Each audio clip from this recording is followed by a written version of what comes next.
Hey there, thank you. I'm Sam Carrico and this is the Film Fan Club Show. Welcome back. Yeah, we took a week off, but I gotta say, not a lot of movie news has happened since then. Yeah, this week has been slower than Congress reacting to a mass shooting. We talked about the Snyder Cut last time and it has done really well since then. Fans were trending hashtag Restore the Snyderverse for several days straight online. It even passed Avengers Endgame in terms of tweets. Warner Brothers executives have gone on record though as saying there will be no more DC movies by Zack Snyder. Fans were pretty outraged at what was being taken from them, and I kinda was too. I tried to start my own hashtag, but it didn't really take off. I don't know why too, I thought it was a good one. Hashtag Stop the Steal. A DC movie that is happening though is Black Adam, and we've got a little casting news on that. Pierce Brosnan has joined the ensemble. If you're a Mamma Mia fan like me, I know what you're thinking. Oh, here we go again.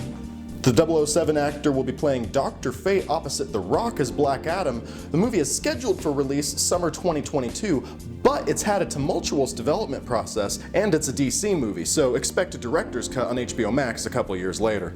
I got to catch up on some TV the past couple weeks, which has been a lot of fun.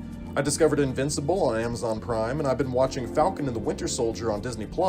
It's kinda crazy how much I've been enjoying the weekly releases. I wake up every Friday to watch my superhero shows with my breakfast. Gosh, it's like I'm reliving my childhood, right down to the recession. But of course, the big one is Godzilla vs. Kong. Yeah, I got to see the new legendary MonsterVerse movie last week, and it was a lot of fun. I don't want to give away too much, but Godzilla and King Kong in this movie, they fight. A lot.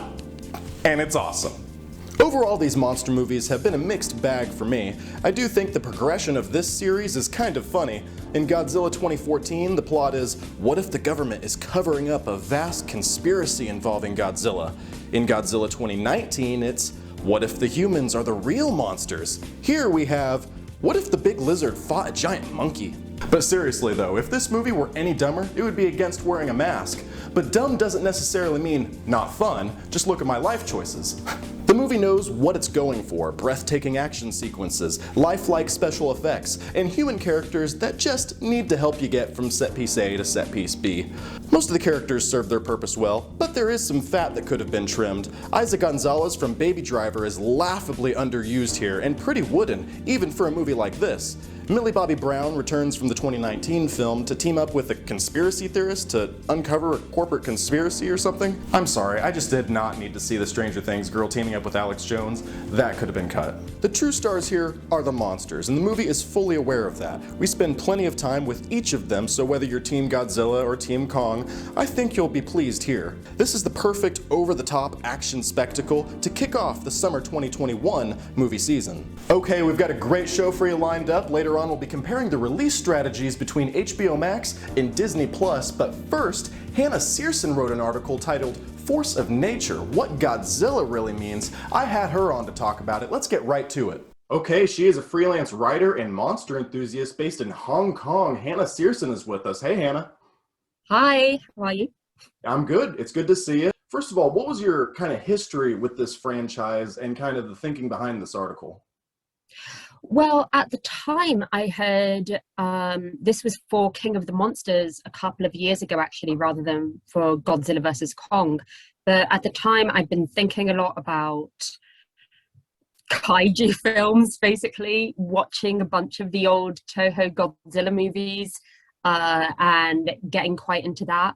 And then I was also looking at the Monsterverse that was coming out of America and starting to think about that as well, and like noticing some recurrent themes in that was seeming to say something a bit different about these giant lizards, apes, what have you, that seemed quite exciting to me. So I was focusing more on the idea that, you know, I mean, of course you've got like the campy side of two giant monsters punching each other, which is always really fun. But you also seem to have this almost environmental kind of theme running through these movies, where you have humanity having to gradually reckon with the fact that they are not the most important creatures on the planet, and, you know, the various ways they do and very much do not cope with that, that I thought was quite interesting. coming from that perspective, you got to see Godzilla versus Kong now with kind of having written this article already. How Mm. does this kind of measure up? And then also, what was your just in general impressions on the movie? Well, I really enjoyed it. It was the first film I've seen in cinemas in over a year, so naturally I had a great time. I think, I think that undoubtedly influenced my experience of it, getting to watch it. There was social distancing in place, obviously, but we were also watching it with a certain crowd of people. There were little kids in the audience who were having a great time, which is, it kind of like reinforces what these movies are really for at the end of the day. As for the movie itself, again, I mean, you can't really complain about having two giant monsters punching each other for 2 hours. But as well, I thought there were some moments that definitely spoke to what I was talking about in the article, some subplots there as well, that were very interesting from like my point of view. So you have that new organization that was introduced, headed by, oh gosh, I've forgotten his name now. The Headed Apex organization, right? Apex, that's the one. Yes, thank you. Apex, which is a very on the nose kind of name for a company in this light. And so that was super fun to see that. It was, there were some moments where, again, this difference between how humanity copes with these creatures was like a pretty prominent theme.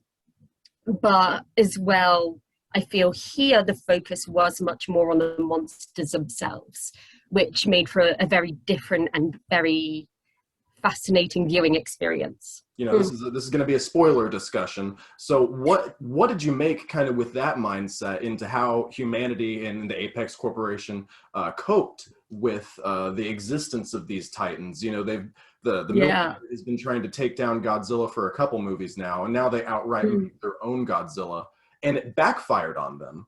What does that say? Almost immediately, which I found it hilarious that the second they activate it, they lose control of this mecha Godzilla. So on one hand, that is a super funny moment in the movie, for me at least. But also, I kind of felt that there was probably some stuff with that subplot that was cut, particularly with Serizawa's son, who is in it, and he was piloting the Mecha Godzilla. That was never really explicitly explored in the movie, and so I felt that there were probably some things that got left on the cutting room floor on that front. But definitely Mecha Godzilla activating and then immediately turning on the people who thought they could control it was a very good gag. Really enjoyed that. And I think as well, it kind of does speak to that ultimate theme. We have no control over natural forces, and any attempt to do so is hubris, really. Right, and because I thought that was a very a point well made in the movie, because they're trying to literally, I think they have, was it Ghidorah from the previous movies head, and they're messing with the Titans' DNA, and then they're also taking stuff from Godzilla's homeworld and King Kong's homeworld to power it. So it's literally elements beyond their control, and like you said, immediately backfires against them. You're based in Hong Kong, and not only did you see it in theaters and get to return to theaters for this movie, that setting plays a large role in this movie. What was it like to see it absolutely torn to shreds? I mean, I mean, Hong Kong's had a bit of a rough time of it with kaiju movies between this and Pacific Rim. But yeah, I mean, I've only lived here for now a couple of years, but I was still kind of recognizing certain landmarks and like obviously identifying kind of where they were. And so that was pretty funny to me that it was all in like basically this central district where all of the banks and finance centers were, rather than kind of any of the more residential parts of Hong Kong. So on that level, that was pretty interesting. Obviously, that's where all the massive skyscrapers are, so it's got the cool lighting and the giant buildings for the monsters to swing off of and punch each other with. And yeah, it's kind of delightful to see. It sounds awful, but to see a city be destroyed on screen like that. I mean, obviously, compared, if you tried to think about it in real world terms, it would be horrific, but I tend to avoid that personally in my viewing of these sorts of films, partly because it's happened so often on screen now, but also partly because wide scale destruction is kind of part of the point and the fun of these movies. Is the fact that they're not real, the fact that you're watching them is there's an element of opera and camp to all of these scenarios, and so personally speaking, that's never bothered me, but I can understand if people felt a bit like, oh gosh, we're destroying another massive city here. I was actually surprised. There was a couple times when we go back and cut to the human perspective during all this chaos, and it's just like, it's you see that, like, oh my gosh, there are people there. It's not like Batman versus Superman where the city's abandoned, right, or something like that. There's right, actually people dying, but we don't really see that chaos. And that does contrast a little bit with, I've heard, now you may be able to speak more to this, some of the Japanese adaptations of Godzilla are like perhaps Shin Godzilla is a little bit more of a darker tone. Yeah, I mean, Shin Godzilla, obviously, I mean, it's coming out of a context where Japan had recently suffered the earthquake and tsunami in 2011. And the governmental response to that, from, obviously I wasn't there, but from what I can understand, it was rather botched. And so Shin Godzilla is responding to that in many ways and showcasing the incompetence of bureaucracy, how inadequate that can be. There's this wonderful scene where all the different departments are debating who is in charge of the giant lizard invading the city, and like trying to pass the buck to each other in a way that's very funny.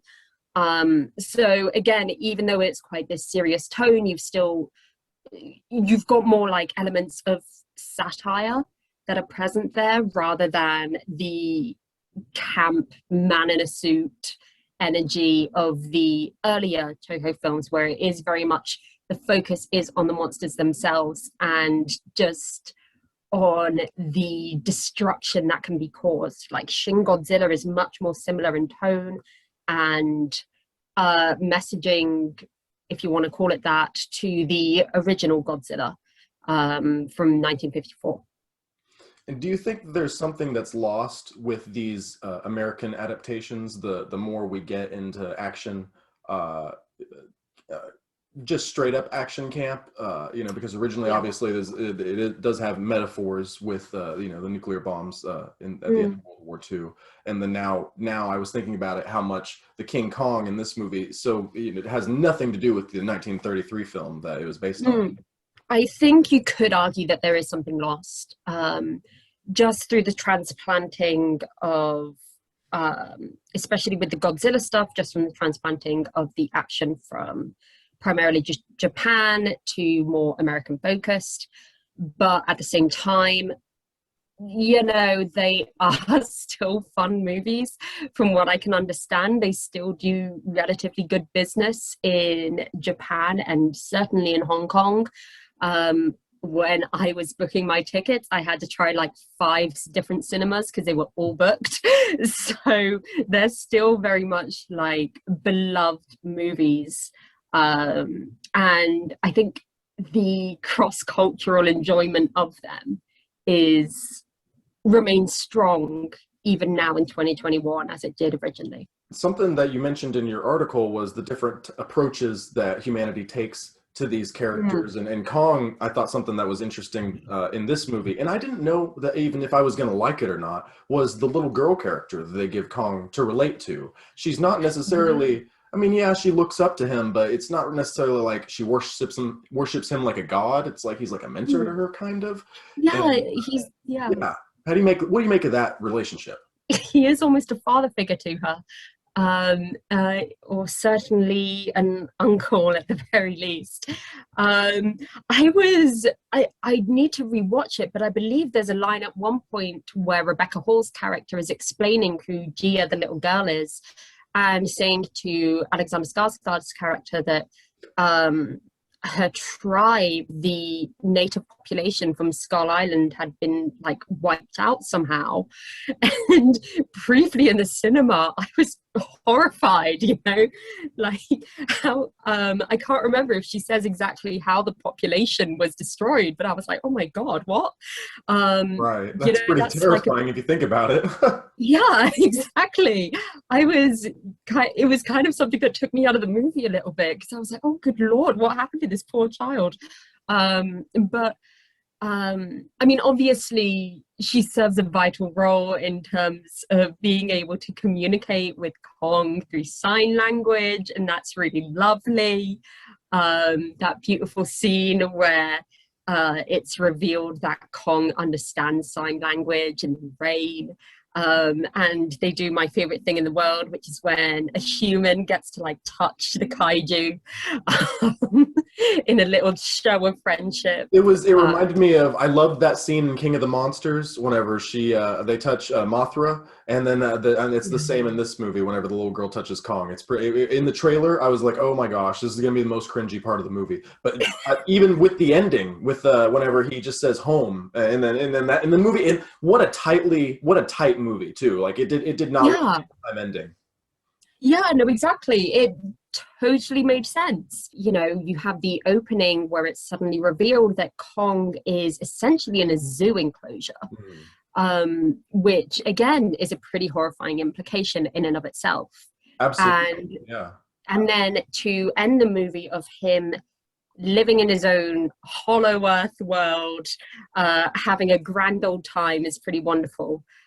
Even if he's still being monitored, which again, it has some, I don't know, it has some a bit weird implications, but at least it's definitely presented as Kong being able to command his environment, and we are there as guests, Yeah. which is substantially better than the start of the movie, at least. Oh, absolutely. It feels kind of like, whenever you go to Africa and they put you in those Mm. cage cars, and then the lions can like come up to you instead of you putting a lion in a cage. Uh, Right, uh, exactly. and then obviously, you're broadly speaking, you're a monster fan, and then you've seen the previous Godzilla movies and Kong Skull Island as well. Where do you just think this movie succeeds over those? I think in terms of the action, definitely. I think the action was much more clear cut. You understood where, even though they're obviously CGI monsters, you understood where they were in the space at all times. You were not confused over that. I think that is an important aspect that sometimes gets lost when you've got CGI monster punching CGI monster. But I think that was very, very good. I thought the interactions between the humans and the monsters was much more balanced. Each had something to say. Each of the human subplots was actually contributing to this core story of how do we come to terms with the fact that humans are not the apex of the world, basically. Yeah, and I think so in that sense, I would say that it is much better than King of the Monsters, certainly, which I did very much enjoy. There are some wonderful sequences in that film. But I think there the conversation about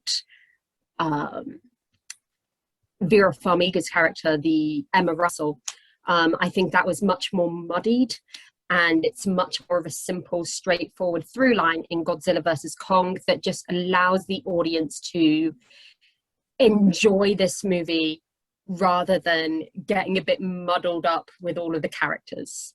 That was my biggest disappointment with King of the Monsters. I thought the Mm. trailers really had a promising storyline, and like the implication of, you know, just really figuring out that humanity is the real bad guy. And in a kind of broad way, that's what this movie, like he's kind of hinted at, did a lot better, because humanity and through Godzilla is kind of the bad guy at the end, and that solves all the problems when they team up to defeat him. With that, is this the best legendary MonsterVerse movie so far? Oh, good question. I would say it's between this and Skull Island. Skull Island is a more stylish movie, but I would say that this movie is, like I said, more clear, more streamlined, if you will. Any areas where it could have improved? Yeah, for sure. I think in terms of the human characters, so especially Millie Bobby Brown's Madison Russell and her whole team, no clue what they were doing. Completely agree. Wasted storyline. Yeah, I mean, Millie Bobby Brown is great. Contract with Millie Bobby Brown, so they had to keep her in. But yeah, exactly. A terrible storyline. Her agent clearly pulled a blinder on that one, because, to be honest, if I had to pick, I would have picked learning more about Serizawa's son than I would whatever Millie Bobby Brown was doing. they put her with a fictional version of like Alex Jones, and then had them go on like a road trip, and I wasn't there for it. It was again, I was constantly wanting to go back to the other team on the expedition. Like, I get why it was necessary to reinforce that Apex is doing something very, very dodgy. You also kind of needed a human element on Team Godzilla, if you will, because obviously the exhibition was Team Kong. So I can that makes sense. Yeah, so I can see from that point of view why they wanted her character to be in it, but it just didn't tie together in any way that felt true to the rest of the movie. Yeah, Hannah Searson, final verdict on this movie, and where can people find you online? Final verdict on the movie: big lizard punches big monkey, we all have a great time. As where you can find me online, I'm on Twitter at hsearson93, and yeah, that's about it. Hannah Searson, thank you so much for making the time, and I hope to have you back. Thank you, Ed. Love that. Thank you, Sam. And finally, if HBO Max can release Godzilla vs. Kong at no extra cost to subscribers, why can't Disney Plus do the same with Black Widow? Late last month, Marvel Studios announced that the Black Widow movie would be doing a same-day release strategy, releasing in theaters and on Disney Plus simultaneously, similar to HBO Max. The catch is, unlike HBO Max, existing subscribers have to pay an extra $30+ just to see Black Widow. They played the same cheap trick with Raya and the Last Dragon and Mulan as well. The Pixar movie Soul, however, was originally made for theaters, but released on Disney Plus for free to subscribers. In a business sense, I get what they're doing, luring you in with the promise of a good time. But if you really want them to put out, you're gonna have to end up spending some extra bucks. My question is, why does a billion-dollar company have to resort to the same tactics as my Tinder date? According to MarketWatch, quote, Disney Plus has been a massive success and is a testament to Disney's brand equity and expertise in storytelling. eMarketer forecasting analyst Eric Hagstrom said, "This has been one of the most successful consumer product launches in recent memory. Moving forward, Disney will continue to grow their streaming business while their parks, television, and movie businesses will benefit and quickly recover as a result of increased vaccination and massive pent-up demand." Compare this to movie theaters. Beloved chain The Alamo Drafthouse recently filed for bankruptcy. Lawmakers are encouraging theaters to apply for grants just to keep the doors open, and popcorn prices are even more inflated than usual. I put up with it for a while. I didn't want to get sick, and I admit I watched Wonder Woman, Judas and the Black Messiah, and Godzilla vs. Kong on HBO Max. But this stupid Disney Plus scam is the last straw. On a recent panel discussion, my buddy Peyton Grufik asked me what I think will happen with theaters going forward. To this day, I'm not sure. Godzilla vs. Kong's opening box office is promising, but I wouldn't be at all surprised if theaters are the same as vinyl in the future, used by a vocal minority, but considered obsolete by most. And that's a damn shame. I'll never forget seeing The Force Awakens on opening night. seeing The Dark Knight Rises on the big screen in all its IMAX glory, or seeing any number of my favorite films or my most anticipated movies throughout my life in an opening night theater auditorium packed with film fans just as excited as I was. So if you're like me and you'll be fully vaccinated when Black Widow finally comes out in July, go see it in a movie theater. Please, see it opening weekend, and watch the movie in all its big screen glory. Disney will be just fine. Your favorite movie theater may not. Okay, that's our show. I'd like to send a special thank you to Hannah Searson for being our guest this week. If you'd like to read her article, I'll put a link to that in the description of this video, and I'll see you in the next one. Thank you, folks.